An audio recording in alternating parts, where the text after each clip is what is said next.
Today we are covering how to center a div in CSS, 3 different ways, and I'll tell you exactly when to use each one. Let's get into it. So I have 2 div tags here, parent and a child. Here on the child class, let's give it a height of 300 pixels, width of 300 pixels, and background color of black.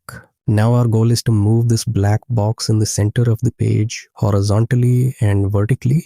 To do that, let's write some CSS on the parent class. First method we are going to try is flex. Let's make the display as flex here. Let's justify the content to center, and let's also align the items to center. Let's give it a height of 100 VH. This will move the child div tag in the center, both on the x-axis and the y-axis. Now let's try the second method. If I want to use grid to achieve the same result, I'll make the display as grid and place items to center. This will give me the same result using grid, and it seems to be easier than flex. Let's try the third method, which is position. We can make the position of parent div tag as absolute, which means its position is not dependent on any other HTML tags. Now we can say from the top it's going to be 50%, and from the left it's going to be 50%.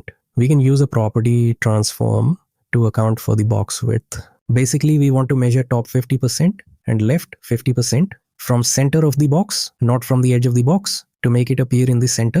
So these are the 3 methods you could use to center a div in CSS, depending on whether you are using flex or grid or position. That's all I wanted to cover in this video. If you found a value in this video, leave a like, subscribe to the channel. I'll see you in the next one.